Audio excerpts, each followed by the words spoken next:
Hello, friends. Today I want to talk about pricing strategies for freelancers, and specifically how to price your services when your client is a friend or family member. So pricing can be difficult enough when it's a regular client, someone that you don't really know that well, a stranger, an acquaintance.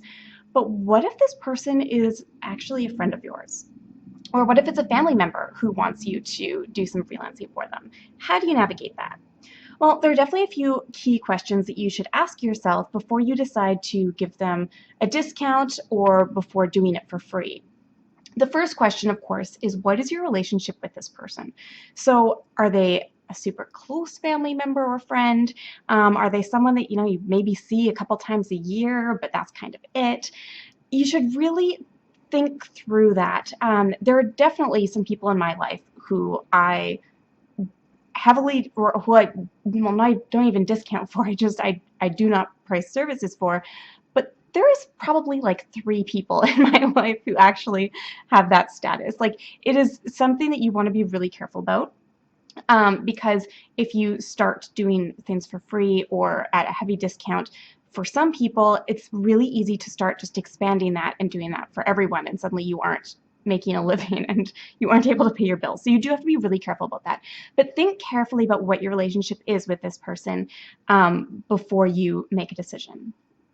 The other key question to ask yourself is, based on what you know about this person, how do you think this project will unfold? So even if this is like a really close friend of yours, maybe you don't necessarily want to give them some kind of a, ridiculous, crazy discount or do it for free if they're the type of person who might give you one thing and then say, oh, by the way, I also have these 5 other things, or can you like look at this again, and sending you drafts like again and again and again. You want to be careful with that kind of thing because that will happen. So some people will, send you something and it'll take you half an hour to look at it and then they're good, and that's it, which is great. But, really think through what this type of person is like. I mean, that's great if they're like that, but you want to be careful then about discounting or giving them a free, like no price, because that takes your time away from working on paid clients projects, and again, being able to pay your bills and make a living. Okay, and then the third question that you want to ask yourself is, what will happen after you do this project? So this is something you want to think about, because is there something else that you can do besides just doing this project for free? Is there maybe an exchange of services that you can do? Is there something that your friend does really well that you don't do well that you guys can just exchange so that you don't have to worry about money? It doesn't have to get in the way at all, but you're both being able to really benefit from this. Something else to consider is, if you're doing some kind of a big discount, are they also the type of person who know a lot of people who would be a really like just perfect clients for you? Or are they also just, sharing the word about you all the time? Are they kind of like one of your little ambassadors for your business? Because that's something that you want to think about when you're trying to decide what exactly to do about pricing.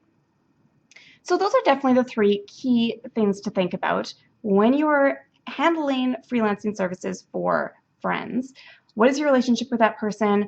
Based on what you know about this friend, how do you think the project will unfold? And also what's going to happen after the project. Of course, you want to also take budget into consideration. If you are doing really well with your business, that person has like a tiny little budget, you maybe want to cut them a break. But it's up to you, and you have to make that kind of decision, and you really have to do it on a case-by-case basis. Something to think about. All right, if you are interested in learning more about pricing when it comes to freelancing, I'm hosting a webinar on April 19th, and it is all about pricing strategies. We're going to talk about hourly rates versus project-based rates. We're going to talk about doing rush jobs. We're going to talk about how to figure out how much to charge for different kinds of projects. It's going to be a great webinar. It's going to be free. You should definitely join. You can sign up at saganmorrow.leadpages.co/webinar, and I'll also leave the link below this video. All right, thanks so much, friends. Have a great day.